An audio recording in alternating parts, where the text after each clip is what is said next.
Greetings, Submariners, and welcome to the Advent of Code C++ live stream for day 6. As always, we're going to be working through tonight's Advent of Code puzzles in C++. If you're watching this on Twitch, you can find links to my YouTube channel for the stream replays and to my GitHub repository where I upload all the code that we work on for these. If you're watching later on YouTube, you can just check the description down there with a link to the Twitch channel for live streams and, once again, to the GitHub repository where all this code is going. So, we have so far done 5 days worth of puzzles working in Santa's North Pole Navy, I guess you could say, with the submarine theme here. And we're starting to get a little picture of what's going on underneath these waves from the calendar. And as we do most nights, I just have done a little setup ahead of time for tonight's puzzles. So you can see I have a very basic C++ program here, just a main function that doesn't do anything yet.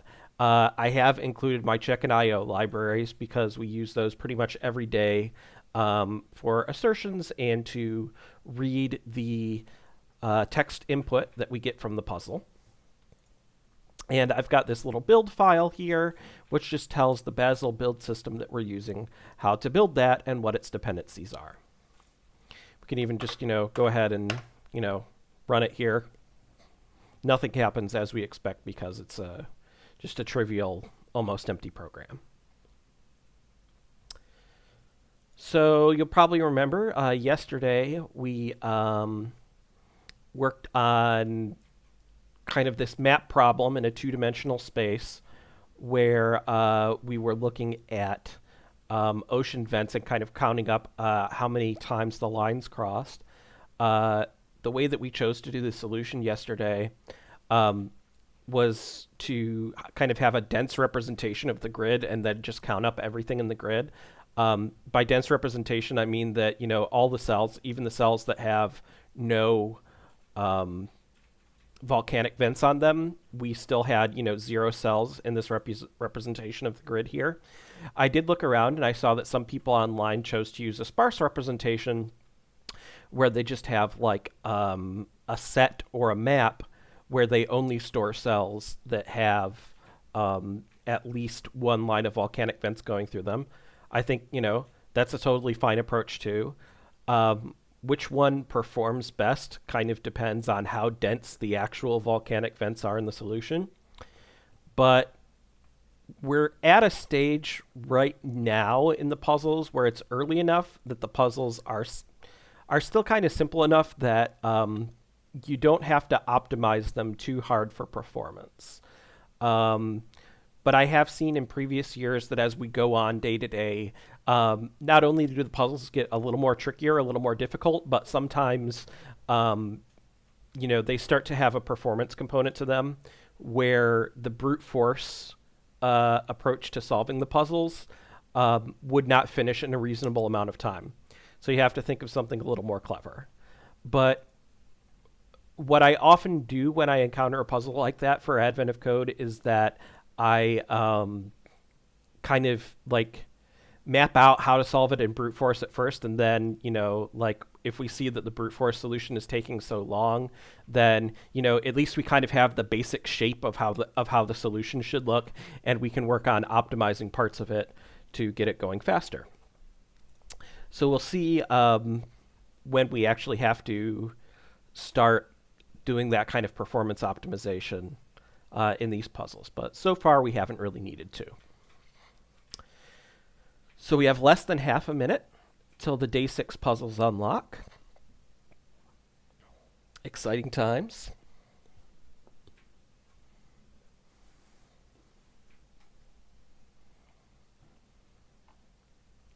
Just watching the countdown.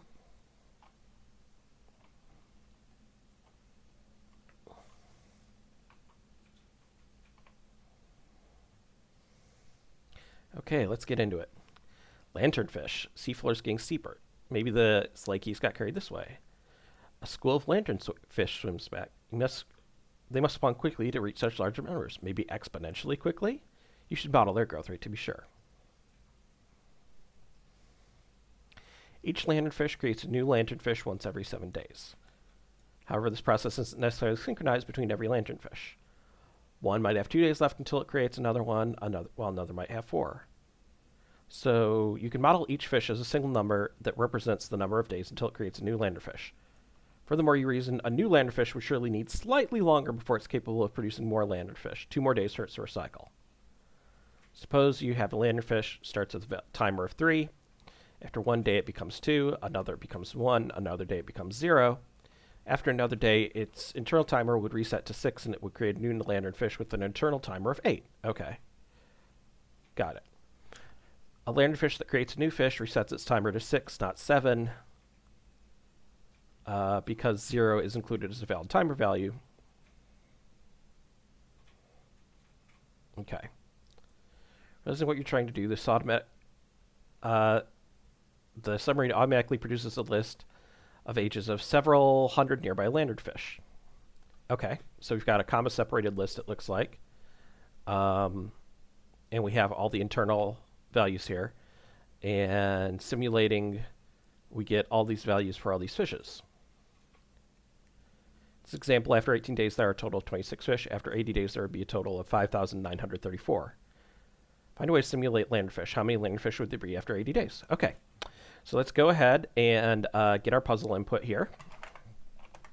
Call that day06.text.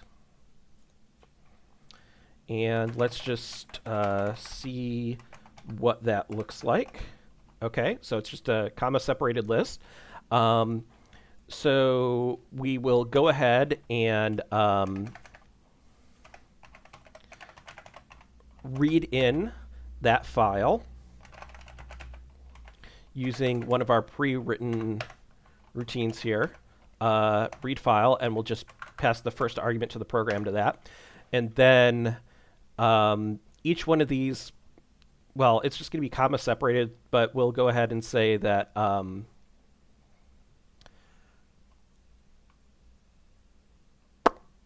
I think the way that I'm going to want to model this is maybe as a queue, because to just, simulate, like in a position in a queue is, how far down you are. Or maybe we'll just use the C++ deck class for this because the queue is not going to give us random access to it. Yeah.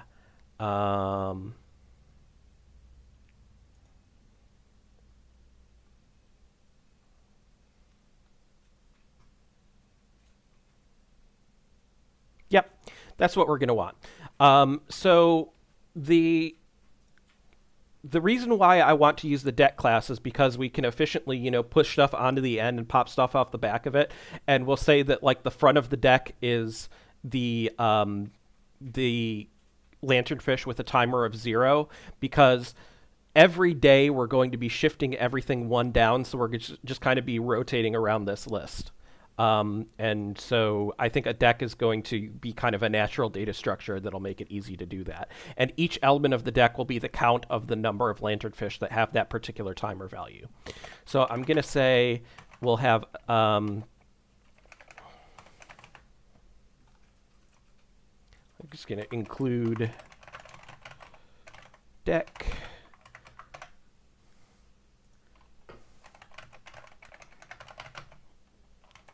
and we'll call that fish, and we'll go ahead and give that 9 elements because the highest possible counter value is 8, but this is inclusive of 0, and we'll initialize them all to 0.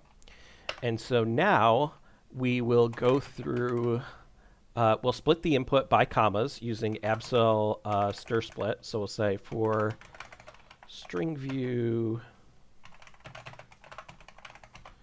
in... Sorry, I need to figure out a way to get ClangD to build a compilation database ahead of time so that it auto-completes these for me before I've actually included them. But I haven't done that yet. But so we'll do comma separation there, each stir value, and then we'll say the timer is equal to, well, we'll use abscel simple a to I to parse the timer value. So we'll parse stir into timer. We'll check that that's okay. We'll also check that timer is greater than or equal to 0, and timer is less than 9. Just as a little safety check there, that it's in the proper range. And then we'll say that fish at that timer position, we're going to increase. We're going to increase the count of fish there. So at this point, we have our deck, and then what we need to do to run the simulation is to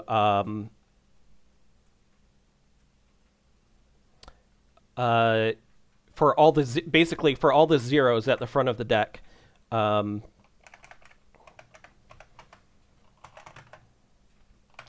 we'll say for int. We're going to be doing this once for every 80 days, so I'm just going to start the loop here. So for 80 days here, we are going to say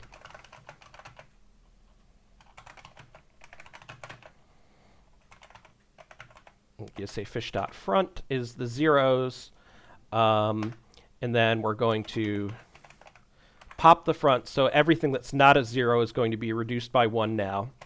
And then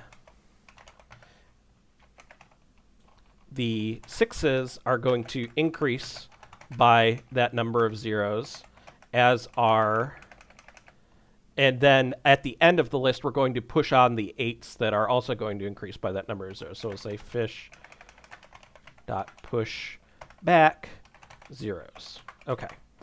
And then we just want the total sum of the fish after 80 days. So we'll say cout, and we'll use standard accumulate, which is in the algorithm header, I believe.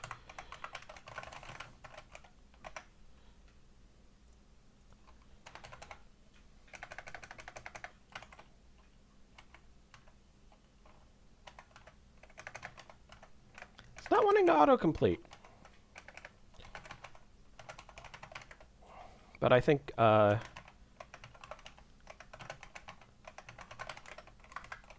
I doing that wrong somehow? No matching call there. Am I remembering this wrong? Let me just Google that real quick. Yeah, standard accumulate. Oh, it's in numeric. Sorry, in numeric, not in algorithm. Still should autocomplete it for me. Again, I'm by autocomplete. Not numbers, numeric. There we go. And start with 0. Okay. That should work now.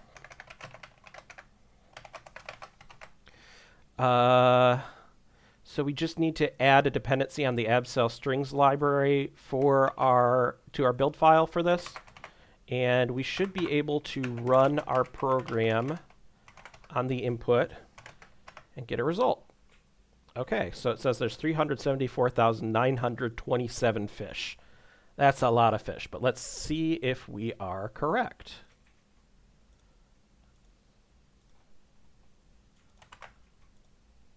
All right, we got it. On to part 2.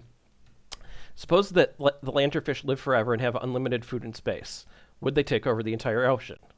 After 256 days, there would be a total of that many lanternfish. How many would there be after 256 days? Okay, well, this is, let's go ahead and, I mean, honestly, I'm not even going to, do the normal thing of putting the commit in, because I'm just going to put 256 in here. And I'm going to change this to int64t, because it's going to get pretty big. We'll just use 64-bit integers to try to avoid possible overflows. So that's going to be int64t for the fish. Yeah, that's fine. Yeah, time for timer, that's fine. And then we'll just, use int64t throughout. And let's go ahead and run exactly the same thing, but for 256 days. Okay, that's our big number. And let's paste it in and see if we got it correct. Okay, says that's not the right answer. Okay.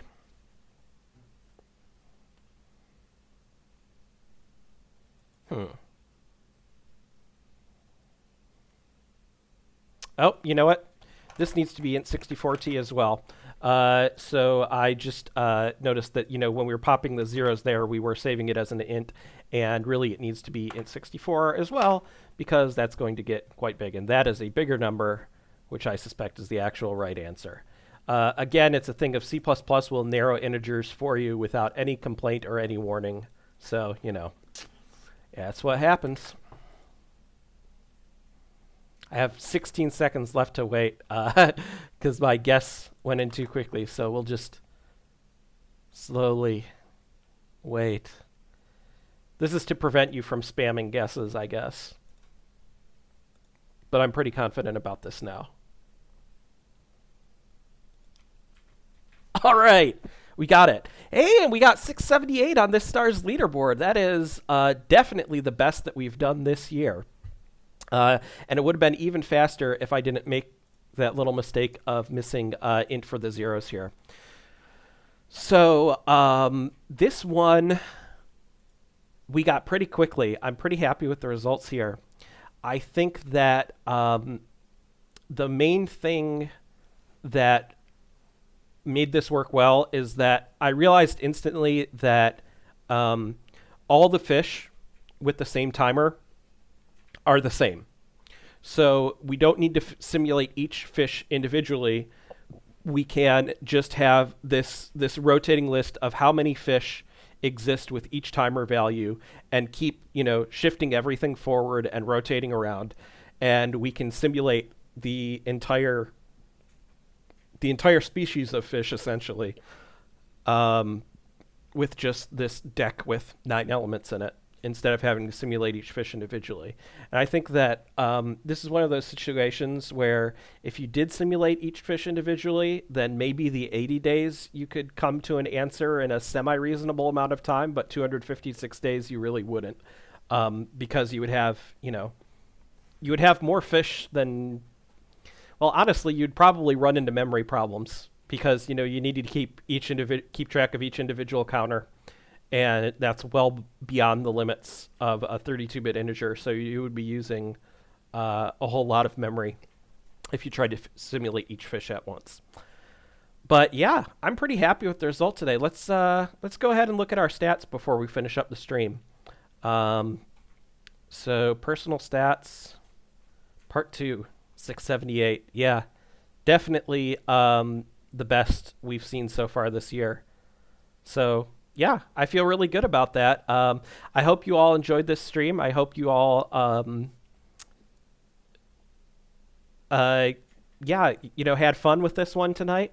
I hope to see you again tomorrow night for the next puzzle.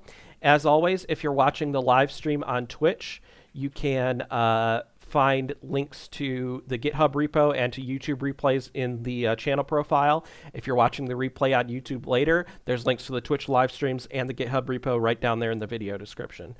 Thanks again, everyone, for joining us tonight, and I hope to see you tomorrow. Bye-bye.